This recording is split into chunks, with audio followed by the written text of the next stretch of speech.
Okay, let's look at the basics of drawing. To draw most items in Autocad, we use the Polyline command, which is shown just here.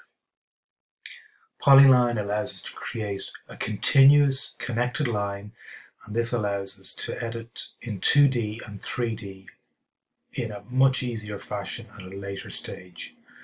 Polylines allow us to create a unified line that is better for editing. For all AutoCAD work, we would recommend that you use polylines and never to use the line command. Polyline command is located just here and shouldn't be confused with the line command, which is just here. So let's look at this polyline here. If we select it, we can see that it's one unified line.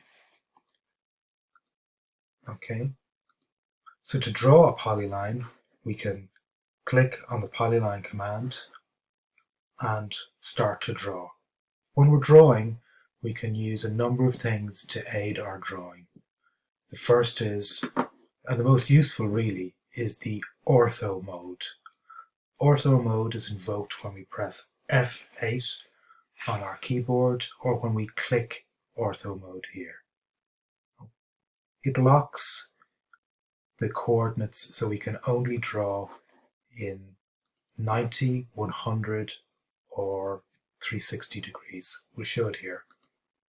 Okay, this is ortho mode. If we turn it off, we can draw in any direction. That's generally not what we want though. So let's turn it back on. So when we're drawing our polyline, we can just keep on clicking around, and that's how we create our polyline. However, that's not normally how we would draw. Most of the time when we draw in AutoCAD, what we're trying to do is draw figured dimensions. And for that, we can use the dynamic input. So dynamic input, if we look at it here, lets us put in coordinates directly into the dynamic control box. So if I type in, for example, 200 here, I get a line of length 200.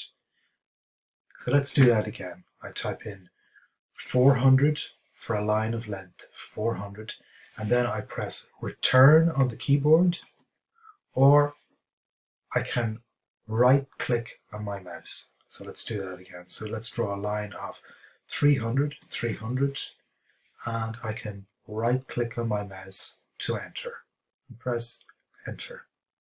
And that's a line of 300. To get the direction of the line, I just keep my mouse in the direction I want it to go. So if I wanted to go right in this instance, I just hold my mouse out to the right and I can draw a line of 500. 500 and press return on my keyboard. And I can keep on going around until I'm satisfied with the lines drawn. So 100, and then 700,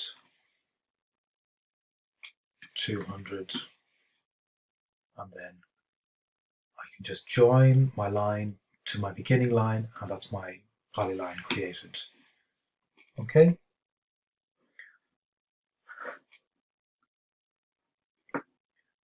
For more drawing aids in AutoCAD, we can use other elements like the grid.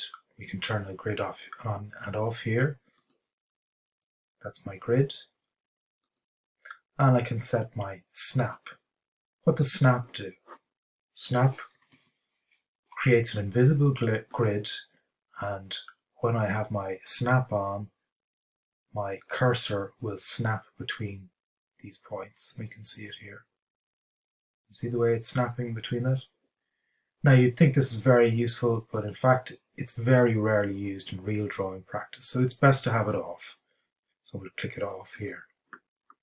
Ortho on and off is probably the most useful of all the drawing aids. Another useful drawing aid is polar tracking. Polar tracking allows us to draw lines at specified angles. If we click here, we can see the angles that are specified. Normally, ortho will just be 90, 180, 270, and 360.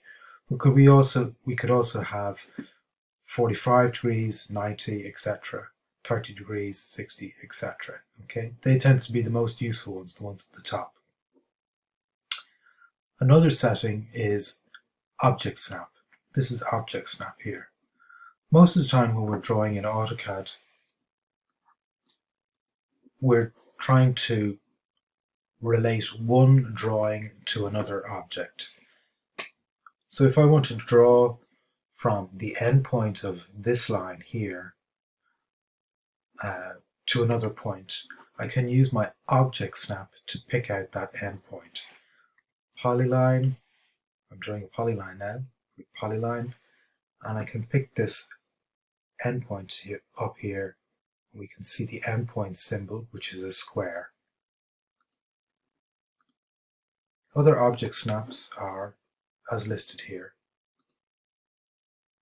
The endpoint, the midpoint, the center, the geometric center, the node, the quadrant, which are the four corners of a circle, the intersection of two lines, the apparent extension of two lines, perpendicular, the nearest point, and the apparent intersection. Most useful out of all of these would be endpoint, midpoint, the perpendicular point, and the apparent intersection, and the center, of course. To turn this on and off, we can click on Object Snap Settings.